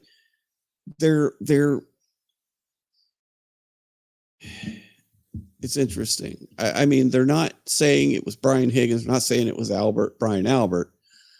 They're intimating it, but they're not actually saying it. And they're just trying to cast doubt on the story of the prosecution. So they're giving, they're taking what the prosecution is giving, I guess. So, all right. So methodology, and you just mentioned in the same way, inner surface of the arm or the anterior surface towards the posterior surface. what is the significance, if any, of that orientation you just described? So what that gives me direction, and that tells me that the dog's teeth were over here. Over here, the dog is over on this side of the arm, and the teeth started their punctures or their injuries over here, and through either the action of the dog or a combination of the action of the dog and the action of the decedent pulling away, or the victim pulling away, the teeth made these abrasions in this direction, from here down to here. And then here it's very complex because of the bending of the elbow. We don't know the exact configuration of what this elbow was in the arm. Was it fully extended, meaning it's fully stretched out, or was it partially bent? Was it fully bent? We don't know. But in addition to the pulling away movement, there's also the bending movement. So that one is even a little bit more complex. And of course, there are some additional marks down here and some possible bruising down here, punctate marks down here, which may represent the lower teeth. If we could just stop at that area, have you observed in your experience what you call that complex area pattern? Have you seen that? So, all right, so they get into this and then reach a conclusion. The second, to look at all the wounds. And okay, so please describe. Why don't we take our recess? Okay, Your Honor. Okay. So then they get into this. They just get it out. This is the very first thing they say. She actually goes to lunch a little early, which is kind of weird, but whatever. So then we have lunch. And then we go back. So we get a little more. And then I put them in context of how they relate to one another. And how they relate to one another, is there a name of that method? Of the forearm. I'm sorry, Dr. Russell, to interrupt you, but there's a fan back here which I can hear, but if you could just keep your voice up, that would be great for me. Yes, I believe they all started closer to the anterior or front portion of the arm. Like they start up here, here, up here, and the direction is towards the posterior portion of the arm. Now, if we could just go back briefly, I want you to do a comparison. If we could go back, Your Honor, please, back to exhibit. There is a difference in skin tone in this exhibit compared to exhibit 1. Well, it could just be technique, lighting. I do see some lividity on the chest, postmortem lividity, and that's. I do see some lividity on the chest, postmortem. Well, they're basically now they're getting to the point where they're saying that this definitely happened while he was alive. And that's what that means is pooling of the blood, which happens after death. Can you explain to the jury what lividity is? Yes. So blood follows the laws of gravity, and the blood will settle to the dependent parts of the body. In this case, the body the body of Mr. Blood is going to settle from the top of the chest, which would probably be up here somewhere, down towards the back. Lividity on the extremity here, the right arm. Actually, there is discoloration over here in the elbow area. I do see some okay. So there's several areas of lividity on the arm. I'm sorry. There's some right here. There's redness right here in the near the wrist. I believe that's postmortem lividity. I believe that this redness in here near the elbow is also postmortem lividity. And yeah, that's what I believe. That's postmortem lividity. And again, lividity is that you said something that sets in after death? Yes, it's the pooling of blood. Is there, with regard to this depiction, do you see any bruising with regard to that elbow? I think that initially the lighting, I may have said that this was bruising, but now as I think about it, and I see all this other lividity here, lividity over here, near the shoulder, I'm not sure if that's postmortem lividity or not. It could be early postmortem lividity. So if we could, thank you, Mr. Wool, can we take those, that performing your pattern recognition methodology skills with regard. So yeah, and I'm not sure exactly where it is, but she does say yes, these were sustained while he was alive. And that there are multiple strikes. What I see on exhibit 1 is multiple strikes from a dog. Can you please repeat your answer? Yes. What you see? Multiple strikes from a dog. So Brennan objects. She gets it overruled, and she gets to restate it. So the jury gets to hear that twice. That was kind of a fail. In terms of a medical observation with regard to those strikes. I don't understand the question. Are you familiar with the medical term? All right. So then they get into another area where, and they actually bring up so you remember Welcher had that other person that was in a auto accident, got hit by a car, but never had broken bones or anything, right? Case. So is this from Dr. Welcher's report that you reviewed? Yes. All right. So continue, please. And so this is a person deceased, looks like in the street, and he's got multiple injuries. And this is allegedly from an. So this was the example that Welcher brought out. This is, see, there's no broken bones. Well, pedestrian accident. So if we could, are you able to? What were his injuries? To any limbs from this? If you could zoom in on the limbs, Mr. Wolf, thank you. So there is a very extensive degloving, partially degloving injury to the forearm of this individual. The extensive skin loss, damage to the subcutaneous tissue, possibly damage to other tissues beneath that. And Mr. Wolk, if you could zoom back out and go to the. Oh, yeah. She just basically said, okay, Welcher brought this guy in, said, oh, he didn't, injury, clinical. What does that mean, if anything, to you? And but I mean, it's clinical, so they're not commenting on if there were any X-ray findings, for instance, on an X-ray. But I mean, it would be a post-mortem X-ray, and this is just a clinical diagnosis or a visual hands-on diagnosis. Do you know whether that line that you just read relates to any part of the photograph? Any part of the photograph? Well, I believe it relates to that injury that we pointed out in the previous photograph. Are you able to compare these injuries in that photo in this Exhibit 206? And did you compare them to your review of the autopsy report and other medical records of Mr. O'Keefe? Of course, you can't ask that. You can't ask that, of course. Why would you be able to ask that? It's a picture of part of the hoodie. You could please switch to. Then we go and find out that So it's round. that the hoodie is actually bite marked as well. I Describe mean, a lot of significance that you attributed to this hole. Well, I believe that this hole was made by a canine tooth, and with the tooth going into the shirt, reaching the skin, and then coming out of the shirt, pulling out some fabric with it. so I want to go back to that picture. All right. And let's look at that. Now, if these were tail light pieces, he had his arm up, the car struck him, the tail light exploded, it went into the arm, right? And it caused all of those wounds, right? That was the theory from the Commonwealth. The shirt, do you not think if those pieces of taillight did that to his arm, would they not be doing the same thing to the shirt? Would they not be like, if they're coming off the taillight in pieces like this, and they have enough momentum to go into the shirt and into the arm, physically, it would be that they don't just make a hole in the shirt and then tear up the arm. They would tear up the shirt as well. The shirt would be torn up as well as the arm. And in this, we have holes. We have holes in the sweatshirt. I actually attributed a lot of significance to that. Describe a lot of significance I mean, that you attributed to this hole.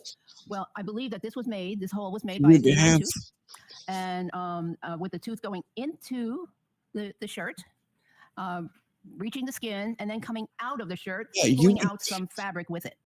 that would tear the hell out of the fabric at the same time it's tearing the hell out of the shirt. Yeah. And they would be stuck in. Yeah, We'll come back to this. If we could, Mr. Wolk, go to 147D as in David that's in evidence. Do you recognize this photo? Either as part of your forensic.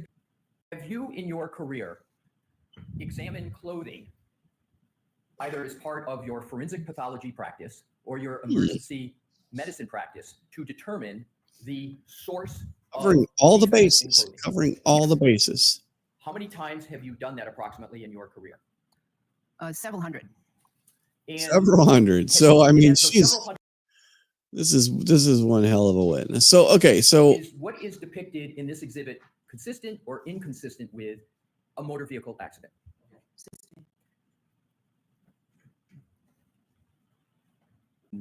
Is it necessary for you to reach that opinion to see a specific dog to determine whether the wounds are from a dog in general? No. And in your experience that you talked. Well, I reviewed quite a few, 10 to 20 in depth, and I relied a lot on 2 of the articles. Do you recall the names of the lead? all right, so it's a very, very good witness. Now I want to go back to. Now it's time to get into the cross. And even though I don't have even though we don't have a transcript, I think we'll just go to Andrea for the cross because so let's go ahead and get to this cross-examination. Now, the cross of Dr. Wolf, WOLF, like the real one, was very strategically short, right? They did not, I mean, he's such a small part of this trial that I don't know how much he actually is going to be a part of this. So they specifically asked him one question about the cut on his eye. Was it part of the wound to the back of the head? He said no. And they kicked him off the stand. They said, nope. Brennan did not even get a chance to redirect. That is how cross a sympathetic witness, a witness that you know the jury is going to like. And I do believe they're going to like him. This, on the other hand, is not. You do As a that. dog bite expert, didn't you? I had advertised myself many years ago as a dog bite expert. I think I'm not sure, but yes, I did advertise myself as a emergency medicine and forensic pathology expert. Did you take with other sub interests? Sure. Did you take a photograph of you testifying at trial and put it on a website to promote your accomplishments? It's a listing service for physicians. And yes, there is a photograph. So you took a photograph from your participation in this event? Yes, that's there. And you used that photograph in your participation in this event to try to procure future work, didn't you? I wouldn't say that was the reason, no. When you listed a number of things that you have experience in after this case, you then added that you were an expert in dog bites, didn't you? I believe I am an expert in dog bites, yes. But after this case, and after you took the photograph from this case, and after you created this advertising, you then added the fact that you were an expert in dog bites, didn't you? It was all at the same time, and it was submitted at the same time. Right. After this case, after you participated, volunteered to involve yourself in this case, you then used it as a marketing opportunity, didn't you? Well, I had retired from my full-time job, and I had time, and I wanted to get more involved in some forensic legal cases, and not specifically dog bite cases. I have much more experience with other cases. Undoubtedly, I respect that. But simply after you testified in this case, you did use Post hoc, ergo Proctor as a way to try to garner future. So why not? This is a very high-profile case. Does he think that because she said that I participated in this case that there's something nefarious about that? That she can't use her participation in this case as advertising? I mean, what is this even? And then Brennan, and I haven't been able to find it yet, but there is something that shows Brennan's website that sure enough lists that he's been involved in this case. So, I mean, what in the world? Trying to find it because I'll keep looking. All right. He has advertised his own involvement in this case. So, Cases and income, didn't you? I did, but I did not mention this case. Have you testified in any other court since this case as a dog bite expert? No. You had written. How often? So that's the thing too, and she makes this point that this doesn't come up very often. This isn't something that is like a big deal. So, a few articles that were peer reviewed on dog bites back in, is it the 1990s? Yes. And they involved law enforcement canines? Yes. And you just law enforcement. Why? What's with the R's? What's with the law enforcement? Back in, is it the 1990s? Yes. And they involved law enforcement canines? Yes. And you described in those articles how a law enforcement canine grabs and holds. Is that the technique they call it? Yes. Where they lock their jaw and then they hold and hold onto the technique they call it? Yes. Where they lock their jaw and then they pull and hold onto the They subject. lock their jaw. Yes, that's what they were trained to do back then. And you would agree that there's a difference between generally the way a domestic dog bites and a law enforcement dog bites? Generally, yes. versus my experience with over 500 to 1,000 cases of dog bite wounds, I'm not so sure that person would be a very good expert in that kind of a case. Have you ever heard of a doctor named Dr. La Posada? I've heard of Dr. La Posada. Have you ever read any reports by Dr. La Posada? No. Has anybody ever shared with you any information or opinions of Dr. La Posada? I believe she has a very good reputation. Have you ever? Well, how do you believe that? Who told you that? Because I've heard of her name at national organizations. I believe she's given presentations nationally. I've seen her name, over a dozen years or so. Do you know whether or not she has any participation in this case?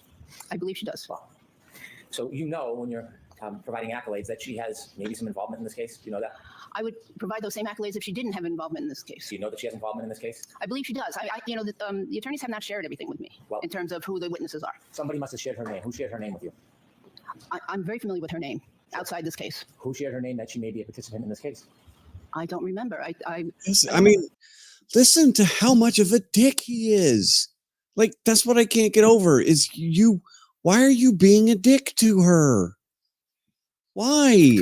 At trial last year. When you reviewed the case, when you first reviewed it before you testified last year, you had very limited information, didn't you? Yes. You had just an autopsy report, photographs from the coroner, photographs from the hospital, an emergency room report. Yes? Yes, I had more than that. The medical examiner file had a toxicology report? Yes, and there was more. Okay. I believe there was he is so awful. Report. Okay, so when you had an opportunity to look at the medical examiner's report, you yourself had been a medical examiner, correct? Yes. And there's a unique advantage of. All right, I do need the damn. I need the transcript. I just can't. YouTube takes a while, so hang on a second. Let's see if maybe there's a transcript now for Andrea. There is. Yes. Yes. Yes. Yes. It's finally up. When you have a very long and I'll go back, share this tab. I'm sharing really good tonight. So when you have a long stream, it takes a long time to get the transcript up. So we finally got a transcript from Andrea. So where are we at here? We're at 6:48. So all of a sudden, so he's talking about the abrasions on his arm, and he starts using a specific word. Now, these abrasions on the arm, are they important to the case or not? Because let's just listen. Yes. She described those abrasions as superficial, didn't she? Yes. She actually gave measurements, 3 centimeter superficial abrasion on the right medial upper arm. Right? Yes. You not only read that, you So he starts using this superficial word over and over and over again. So is he going to say that these abrasions on the arm are not important to the case? I mean, they're important supposedly on how they were done by taillight glass, shattering and cutting up his arm and not shredding the shirt. But now all of a sudden they're superficial and they don't really matter. 28 times. And I don't know if all 28 of those, some of those might be comments. Well, let's see. Superficial. Yep. You can see going through here. Superficial over and over and over again. So you think by saying superficial, what he means is, well, it's not serious. Okay, that was It's not a serious wound. It's nothing like Andrea. that. But no, all she means is the technical. Yeah, I mean, they weren't a cause of death. that these superficial abrasions did not have any depth or any puncture. I don't recall that. Well, would you agree if Dr. Scotty Bello testified in this court that those superficial abrasions did not have any puncture or depth? Would you agree with that assessment? Objection, Your Honor. In that form, it's sustained. Would you agree that the superficial abrasions on Mr. O'Keefe's arm had no punctures? I agree. Would you agree that? So she's just going to agree. It's like, yeah. So Brennan, why does that matter? So they're important enough to get out from Welcher that it was done by the taillight. They're important enough for that. Now they're superficial and they don't matter. But if they were created by a dog that was okay, so let's say the dog attacked and it got pulled off, it didn't get a chance to completely leave any punctures or whatever, and then somebody basically pulled the dog off and John falls backwards and hits his head. Okay. So because they're superficial, they couldn't have been created by a dog. I'm just trying to figure out the superficial thing because it's almost like hurting your own case. I mean, That the abrasions, the superficial abrasions on Mr. O'Keefe's arm had no depth. No. Because you are agreeing today that those superficial abrasions did not have any punctures, right? They don't appear to have any punctures. But you, in the past, have testified very, very differently than that, haven't you? No. Now, we've spoken many times. I'm going to go through many of those examples. now he's trying to say that she changed her opinion. Say that you have changed your opinions about the superficial abrasions to John O'Keefe's arm many times. I don't believe that's fair to say. In the past, when you were describing Mr. O'Keefe's superficial abrasions on his arm, did you give There he goes. opinions about the cause of each individual wound, area of wound? I don't believe so. When you first gave opinions, that was before the last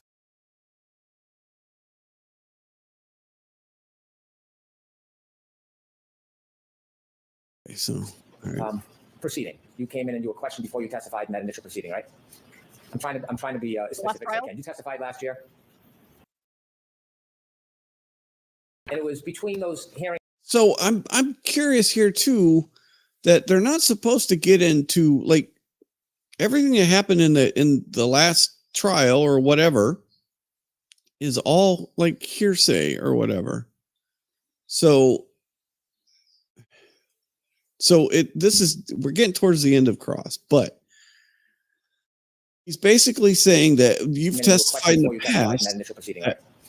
I'm trying to be as specific as I can. You testified last year. Yes. And In please. There was a The rules. You testified twice last year, didn't you? 3 times. 3 times. Okay. The first time you testified was just before the judge. Yes. Okay. When you first testified proceeding, that some of your opinions changed from the first time you testified? I don't believe that. And then when you later met me and we've had a chance to talk over the last 2 events, December and January, would it be fair to say that your opinions regarding the individual areas of wound changed? I don't believe so. Okay. At some point, that report, you did not write that report alone, did you? I did. You had some help, didn't you?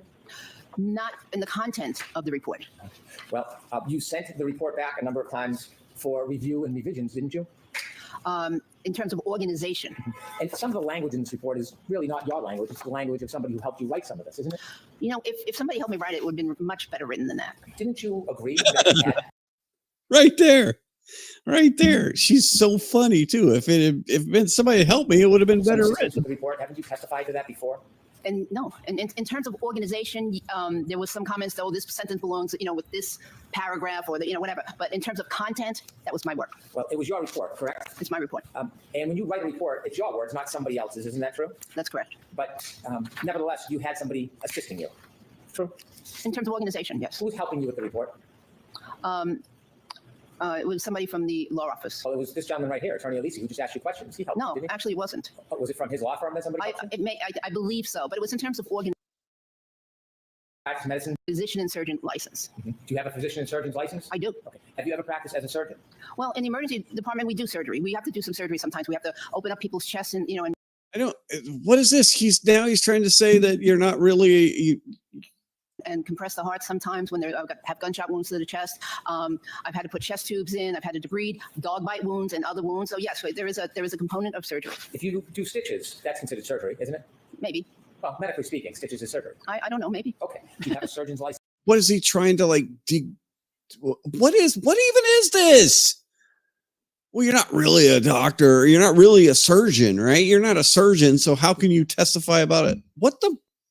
What is this? I have a physician and surgeon's license in California. Now, when you first looked at this case and testified, do you remember when you were looking at Mr. O'Keefe's superficial wounds, You said Professional, that there you we go found it again. appeared to be consistent with an animal attack.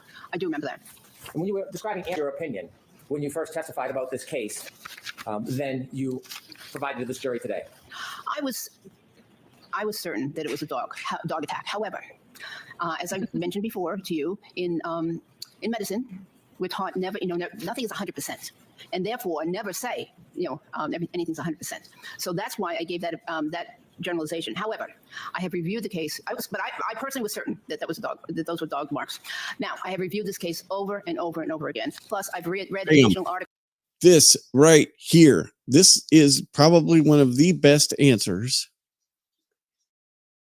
And he lets her go. So because he asked her an open-ended question, she got to bang Your it. opinion. When you Bang first testified about this. this case, then you provided to this jury today. Let's go back just a little bit more. Remember that. And when you were describing animal attack, you were a lot less specific than you were today, weren't you? Yes. You were less sure about your opinion when you first testified about this case than you provided to this jury today. This answer is like, you were less sure. She's like, I was certain that it was a dog attack. However, as I mentioned before to you, in medicine, we're taught never, nothing is 100%, and therefore never say, anything's 100%. So that's why I gave that that generalization. However, I have reviewed the case. I personally was certain that that was a dog, that those were dog marks. Now I have reviewed this case over and over and over again. Plus, I've read additional articles more than once, and which substantiate again my findings. So, so my degree of certainty perhaps increased. So when you first oh my God, she just banged. That was a banging answer. That was a banging in this answer case right back in there. June of 2022, are you agreeing that your testimony was less certain than today? I believed that it was a dog attack at that time. When you testified, you didn't say dog attack, you said animal attack at the beginning, didn't you? Yes. And when you were asked about the cause, you said that it could be bite or scratch wounds. Correct. So back in June, when you were looking at individual wounds, you, at that time anyways, were unable to differentiate between Facts, bite evidence, and scratch wounds. They are very similar. I understand, but today you seem pretty unequivocal. So I want to go back to the beginning and see the evolution. I'm asking a question. All right. So the argumentative part is out. Ask the question, Mr. Wood. I want to go back to identify the evolution of your opinions. So let's start at the beginning. Your Honor. So question, please. At the beginning, before your opinion evolved, Objection. you started with an opinion that this could have been either bite or scratch wounds, right? Yes. And if there was actually a methodology, where you wouldn't there be? Not unless there was a piece of tooth in the wound or a piece of nail. It's There just would otherwise being a not be any jerk. specificity. You talked about patterns when you first testified back in June of last year. Mm-hmm. And when you talked about the patterns, again, you had some uncertainty whether those patterns were caused by nails, claws, or could have been caused by teeth. Isn't that fair to say originally that was your position? There is some overlap in terms of the appearances. They can appear very similar, and they can be arranged very similar in terms of parallel lines. In fact, when you first testified, you weren't consistently even saying that it was a dog, or as you say today, dog attack. You were saying, in your opinion, that they were the result of animal bites or scratches. That was what you originally opined, isn't it? We just went through that, yes. And we at some did. point you said Bam! that it Right might there. most likely be a large dog. Do you remember that? Objection, Your Honor. Can we approach with regard to this line of questioning? So why don't So basically, he is going through all of her past testimony, which is hearsay, right? So he's going to bring up all the other witnesses. You can't go. They could not go through Jen McCabe's testimony from the first trial, right? They had to have new testimony. So for him to keep doing this over and over and over again, like we're going to go through everything you said at all the other times that you have testified. She hated Lally. She really hates Brennan. So at one point, She made these observations and notes, correct? They are. let's listen to them. This is going back a little bit. Yes. Did you accept her finding and observation? Yes. On the posterior right arm and forearm. Yes. Did you read that from I Dr. did. Scotabella? So I'm going to slow this down to normal speed. This is going to be one of the last things here today. Yes. Did you accept her finding and observation Yes. You would agree she was in a far superior position than you when she made these observations and notes, correct? They are not inconsistent with what I said. But that's not what I asked, though. Okay. Sorry, I didn't mean to be sharp. Okay. I apologize. Yes, you did. I'm sorry. I didn't mean to be sharp. You have been sharp this entire time. You have been just basically dogging this witness the entire time, which you do, Brennan, with every single witness. Sometimes even your own witnesses. You yell at them and you're a prick. So She made these observations and notes, correct? They are not inconsistent with what I said. But that's not what I asked, though. Okay. Sorry, I didn't mean to be sharp. Okay. I apologize. Yes, you did. Did you rely on her ability and firsthand observation of? Gordy Bello never actually said what caused these wounds. She never made that. She made no interpretation of those wounds. Right there. Evaluate those wounds firsthand that you did not have the benefit of. She made no interpretation of those wounds. Did you know that Dr. Scortibello had described them as superficial?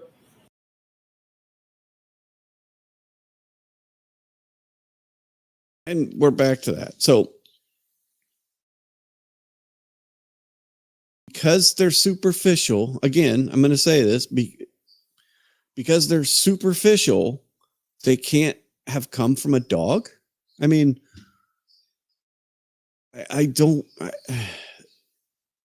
she's tearing him up. She really is. So, okay. So basically Objection. You started with an opinion that this could have been either bite just back up. or scratch wounds, right?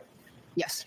And if there was actually a methodology, you had some uncertainty whether those patterns were caused by nails, claws, or most likely be a large dog. Do you remember that? Objection, Your Honor. Can we approach with regard to this line of questioning? So why don't we break for today? Yes, why don't we break for today? Yeah, exactly.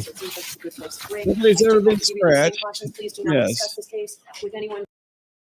Yeah, exactly. Like superficial or not, if they were caused by a dog, then that leaves doubt as to what happened in the case. I mean, whether or not they're superficial has nothing to do with their cause. Whether they were, and taillights exploding do not make puncture wounds in shirts. They would shred the shirt the same way they shredded the arm, superficially, obviously. But yeah, anyway. So yeah, this is What's Mr. Alessi wanting to sidebar about with this line of questioning? We haven't established that any of these are inconsistent. Prior testimony is hearsay. And so the exception to the hearsay rule to bring in a prior inconsistent statement is it's inconsistent. And in some cases, some jurisdictions, you have to present it to the witness and give them an opportunity to explain or deny it. We looked at the rule for Massachusetts quite some. And Andrea is correct. None of these have been inconsistent. And it's not that stringent for a non-party witness, for an adverse witness from the other side. But you still have to show it's inconsistent. And I think part of the problem here is is it inconsistent to say, it's my opinion that these are dog bites, and in my opinion, it was most likely a large dog? Yeah, she said that. She said last time it was a dog. It was she said animal attack because, like she said, you can't say, 100%. But then she said, I have gone back over this case and over this case. I have read other, articles about this that has confirmed my opinion. And I believe it is a dog bite and scratch. And she even said this time that it could be scratch wounds or bite wounds. That hasn't changed. So him bringing up that, you didn't know whether it was a bite or a scratch, that's still her opinion, is that some of these could be scratches. So I don't see how this is. And I mean, you could see it if you look at his arm. If the dog is on him, then you could have scratches and bite marks at the same time. Like some of these could have been caused at the same time by either the claws or like these over here on the right. That definitely could be claws, right? Same, so I don't know. None of them are punctures. Well, those two right there on the elbow look kind of like punctures. Yes, they are not deep, but those definitely could be punctures. So I think he's taking a very sympathetic witness and beating her up because that's what he does. If he's going to try this with Arca, he's going to try this with the other Dr. Wolf. And that guy is he is charisma, defined. I mean, that guy is charisma, right? That guy with his, he's a handsome man. He's,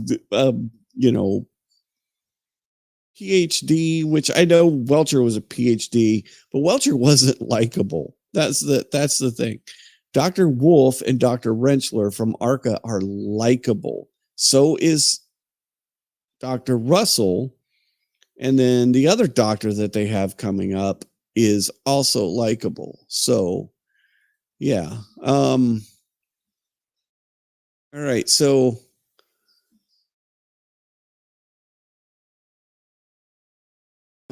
Patty shared this, and this was somebody who basically, as a test juror, that's kind of watching this trial as somebody that came in, didn't know the first one.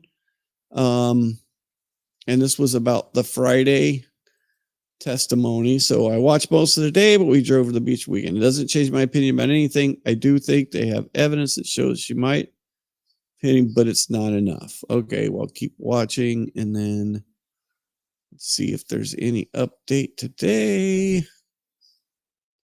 I know I've seen some other folks that said too that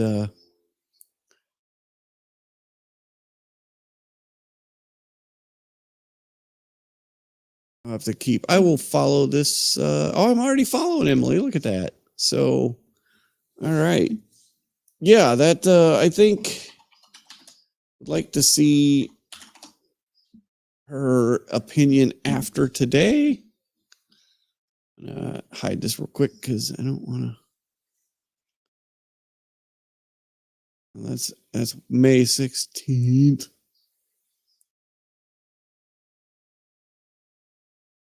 So yeah, I think I'll keep an eye on that. We'll see what where does it get any updates tomorrow. There was somebody else I think that had somebody that was kind of watching it as a juror would, basically.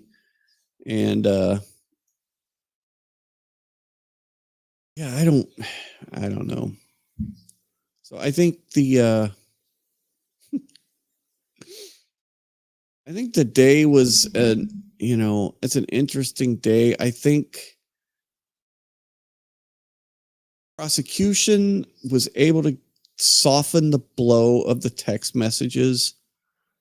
So does the defense have a witness that they can bring in, that they can talk to them about the text messages besides Proctor? I mean, you can still call Proctor and talk about the text messages with him, right? He is the author. He's the main one. But yeah, there's still a lot of risk with that. There's still a lot that Brennan can try and rehabilitate Proctor on cross-examination.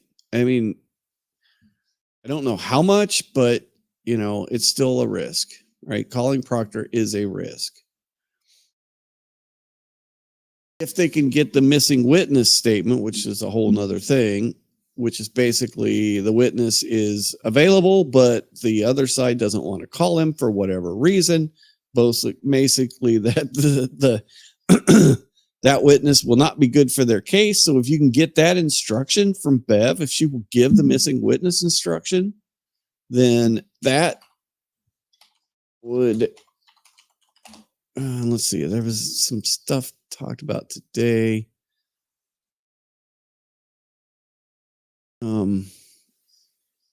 Yeah, this is basically what the missing witness. If it is peculiarly within the power of the government to produce a witness who could give material testimony, or if the witness would be favorably disposed to the government, failure to call that witness may justify an inference that his or her testimony would be unfavorable to the government. No such inference is justified if the witness is equally available or favorably disposed to both parties, or if the testimony would merely repeat other evidence. So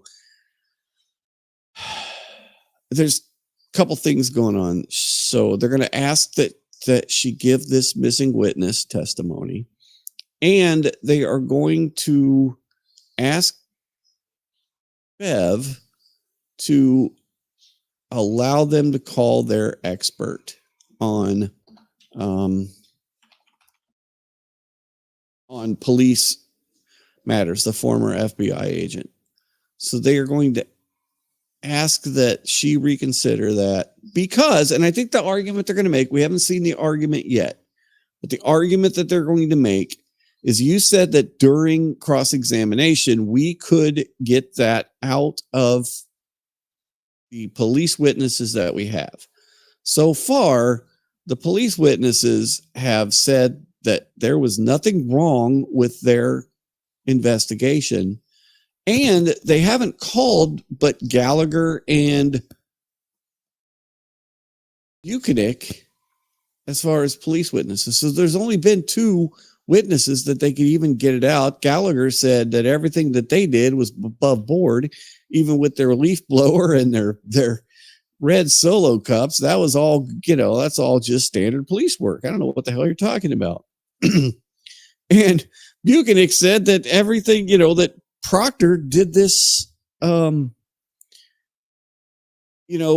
this investigation with integrity and honor.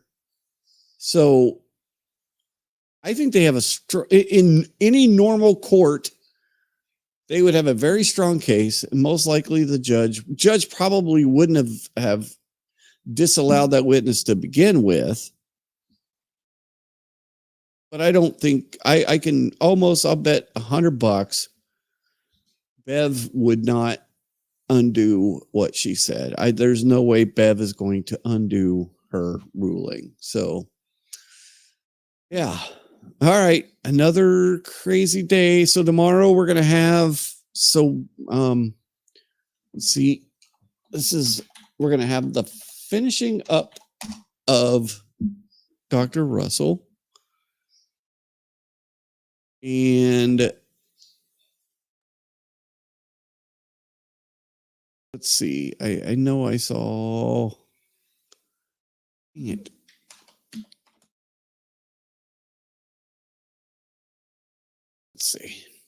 Let's see. I think what we're going to have, you're going to have them finish up Russell tomorrow. Then we will have Lucky. And I saw this earlier. Now I can't find it. I got to start saving these things when I see it. You're going to have the finishing up. You have the finish of the cross and then the redirect of Miss Russell.